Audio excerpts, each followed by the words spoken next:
Hey guys, my name is Mary Ward, and I'm going to be teaching you some basics of graphic design in this graphic design applications course. I'm the assistant professor of graphic design at MSU Northern in Havre, Montana. I look forward to working with you all.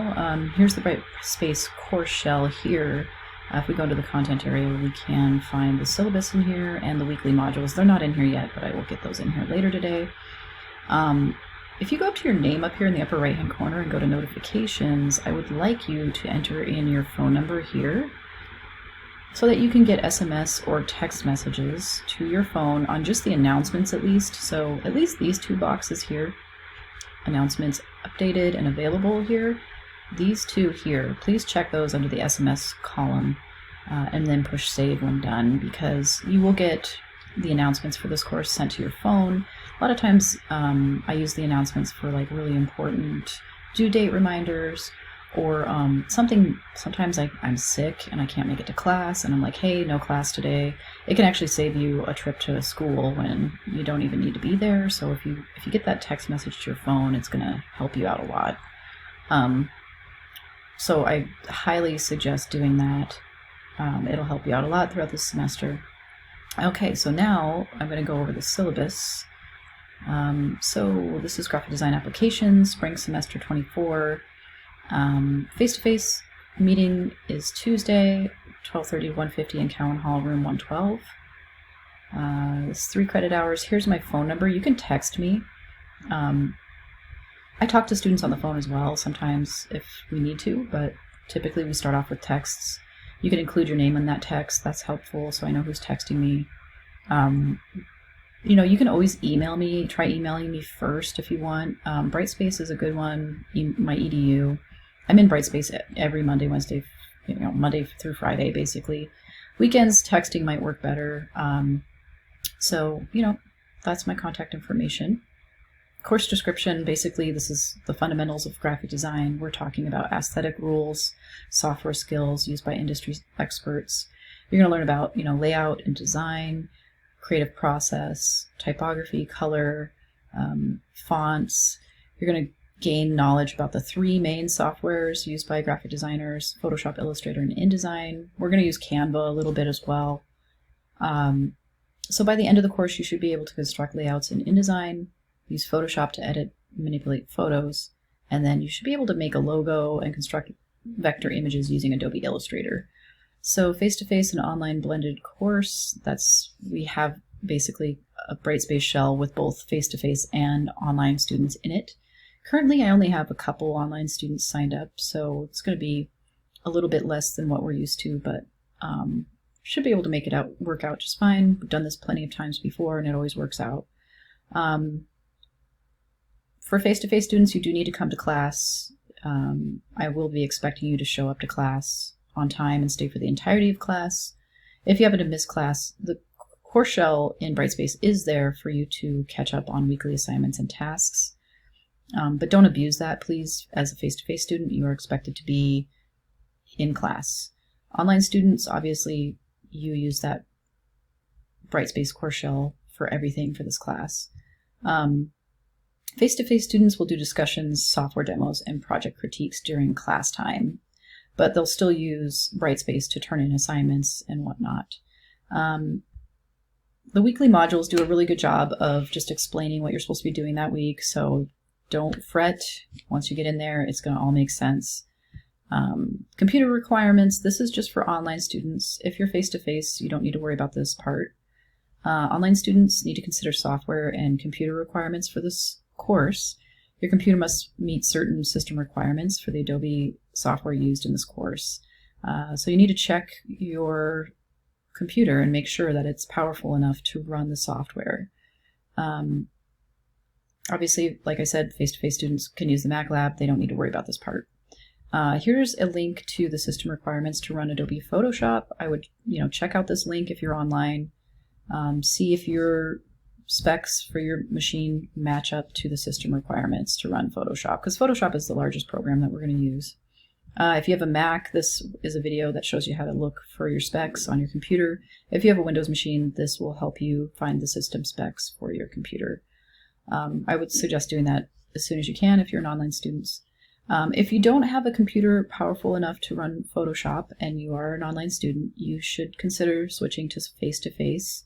If that's not an option for you, you can use the Mac computers in the Vanderbilt Bogart Library on the MSU Northern Campus in Havre, Montana. There is a link to the library hours there. The Mac Lab in Cowan Hall, too, the one that we use for the class, is open Monday through Friday, 8 a.m. to 5 p.m. So you might be able to use those as well if you're in Havre. If you're not, then try finding a desktop computer, because desktop computers are oftentimes more powerful than laptops.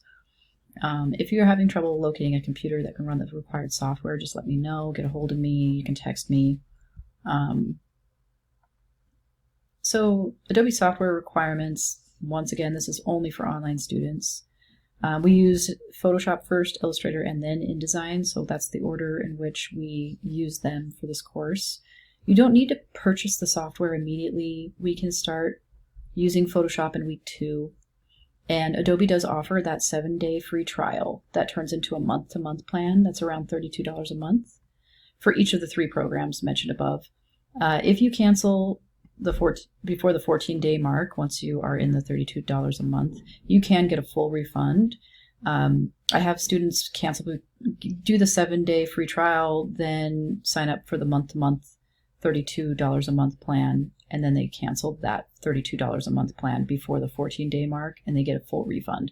So, I mean, if you do that for each of these, you get about 20-ish days to use each of these software for free.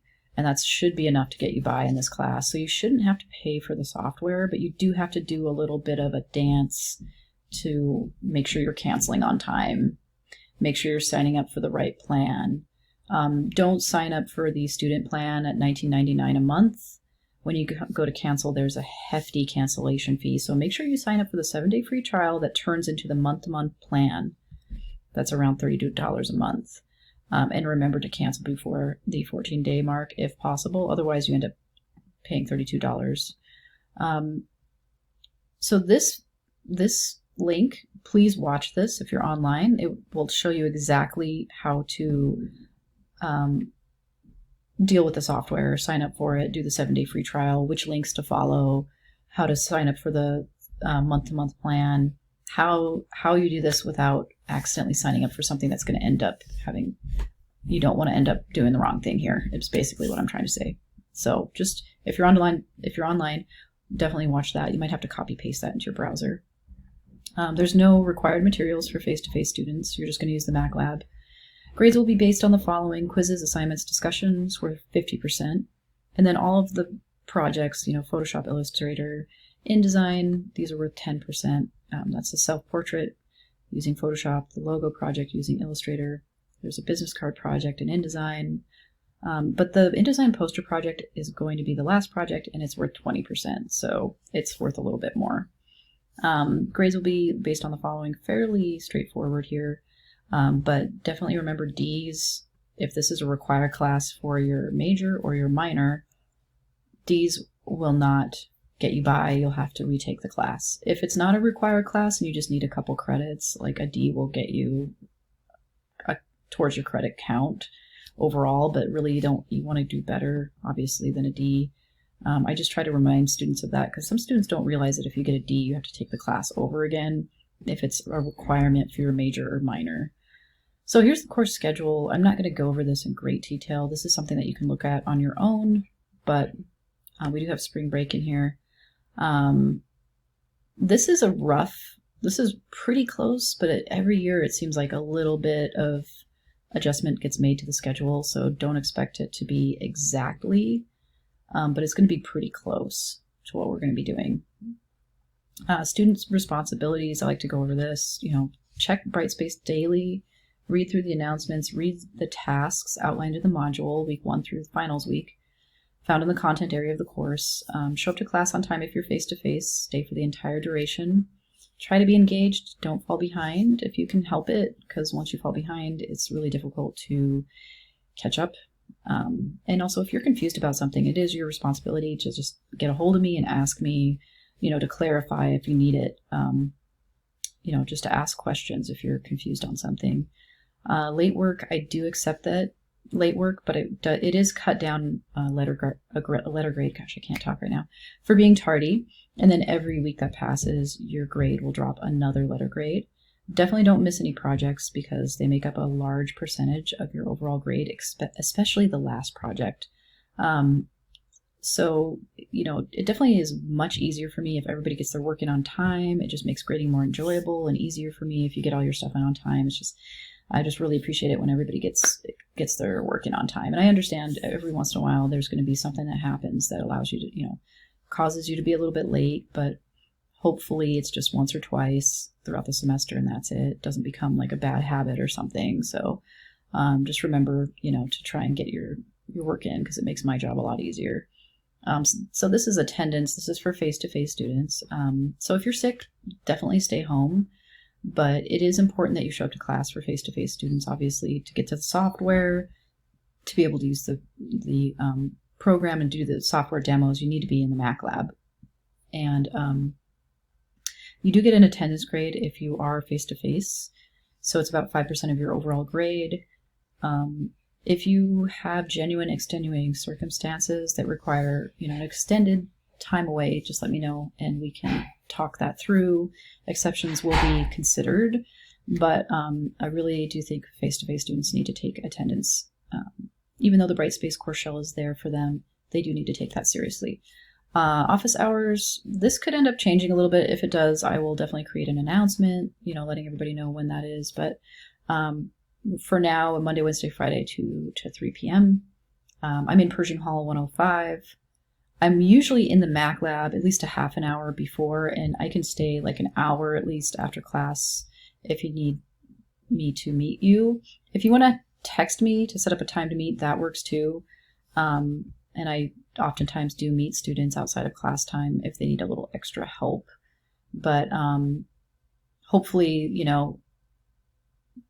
hopefully you're not missing class and then trying to make up for it outside of class time by meeting with me, because I find that to be counterproductive and a waste of time for both of us, because really you just be showing up to class time and not requiring extra special time outside of class.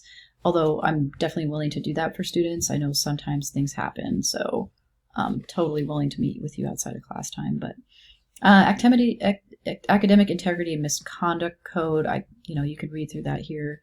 Accessibility statement, Jonna Antonich is the one to get a hold of. If you think you might have a learning disability, she can test you. If you're curious, she can do a little testing on you.